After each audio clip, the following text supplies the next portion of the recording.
This wisteria is just getting better and better. It's really coming into flower very, very gradually, and it's these huge, great long bracts, almost 3 foot in length, that make this particular variety quite unusual. It's not a spectacular rich colour because the flowers themselves, when you get close up, are really 3 colours in one: a white, a mauvey blue, and then that yellow throat. And as they open up, they do so very gradually from the stem end. Those will be finished and over by the time these ones down the bottom actually come to flower, so that does extend the flowering season. But it's the sheer volume of these long bracts that give it such a wonderful effect on a wall. And now with that lime green fresh young foliage just emerging at the same time, doesn't it give a fantastic effect? If you'd like to watch our videos on winter pruning of wisteria and summer pruning later in the season, we've made both using this wisteria as an example, so I'll pop a card in up above the video just taking you through to those so you can see some of the care to put in to get this type of effect at this time of year.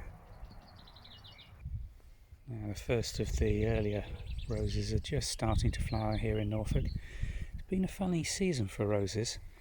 I feel that even some of the earlier varieties are running a little later this season than would normally be the case. This is an example of that. This is our Maygold, which would normally be flowering usually by the end of April and certainly into early May.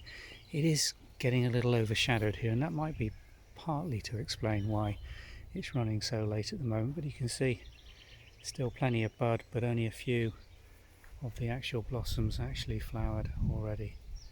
It is a absolutely spectacular rose as it forms those buds, and the changing colour as they unfold from that fiery ember-like bud as it unfolds to this yellow gold, and then as it fades and drops almost to a buttery, almost like a dandelion yellow really, and then on the outer tips very creamy.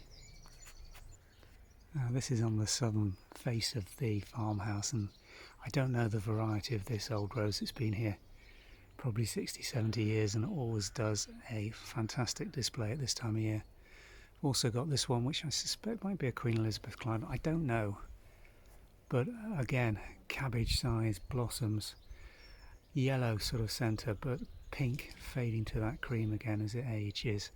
Gives a single big flush of blossom in May and then just trickle flowers throughout the summer months, but doing very well and flowering at the same time as another wisteria that is winding its way around the front of this old farmhouse. Well, this is New Dawn, and as you can see, still a long way off showing any colour even in the bud. Probably not going to start flowering in this position. This is south facing. It's not been heavily pruned this year until maybe late June, even into July. Might be a little earlier. Some of the buds a little further down are looking a little bit more advanced. Very reliable rose, New Dawn, and very nice healthy foliage as you can see. Now, these are the first of what I'm hoping and expecting is going to be an absolutely stunning display of Madame Alfred Carrier here. We've not pruned this one at the end of last year. We're trying a different technique, pruning it straight after flowering when it's had this massive flower, but allowing these long stems really to arch their way down, and most of them are growing out probably around 8 feet, and you can just see the effect you get that as they arch down. Every single leaf bud just about on these ends has budded up with a flowering bud, and this should give us an absolutely massive flower here anytime over the next couple of weeks. I've used a different technique with the same rose here, south facing, so much easier to get this one into flower, but this one's already had quite a heavy spring prune. It's put up, and Madame Alfred Carrier does this, 2 different distinct types of growth in the spring. One from the uprights with all the flower buds on, and another which is the rapid growth or new stem growth, which would, if left, grow to about 7 or 8 foot again and start to fall away from the wall if it's not supported. And that was absolutely covering the majority of this flower. So what I've done is remove that a couple of days ago to expose all these upright flowering stems to enjoy the big flush we're going to get in May. And then after that we'll prune these out to deadhead it and look for new fresh growth that comes up to tie in for the following season. Now this rose we've shown you on many occasions over the last couple of years, and just look at the potential that's coming in almost to show some colour. This is one of the largest roses we grow here on the farm. This is Paul's Himalayan musk, which has just been allowed to rampantly thug over this old apple tree, and it's really taken over what used to be an old fruit cage, which is now just about abandoned to any chance of growing any fruit.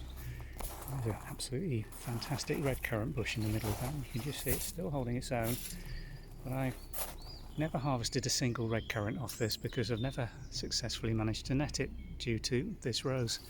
But I just can't bring myself to cut it back, because in about 3 weeks' time this is going to be not just the most beautiful display of colour, but the most fantastic scented area in the garden. It's going to fill this whole walled garden with that musk rose scent that really can't be beaten.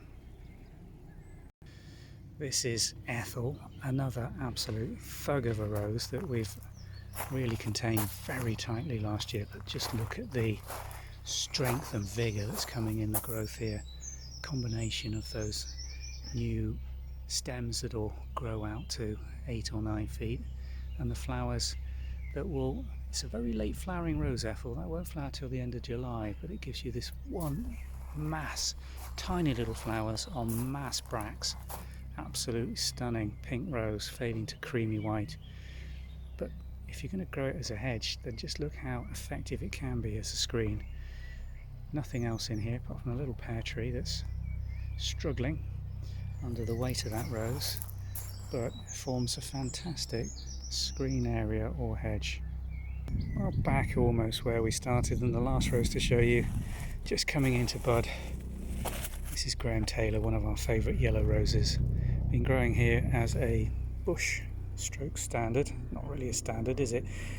I should have really pruned this hard back last year, but I couldn't bring myself to do so because I wanted the height where it's sitting. It gives us a very fine crop of largely yellow roses in end of June. But it's not looking at its best this year. You can see there's an awful lot of black spot coming on this rose. Now, we don't spray. I don't get too upset about black spot. It's one of the reasons I would opt to give this a really heavy haircut. Just cut it down to about 1 foot to 18 inches from the ground. By doing so, you remove an awful lot of that diseased wood and bud, and really helps support the rootstock into putting new vigorous fresh young growth out the subsequent year, and you'll get a lot more upright rapid growth. Won't flower quite as well, but then the year after that you'll be back where you started, with a rose standing at around 3 to 4 feet, holding a very, very good crop of flowers. Thanks for watching.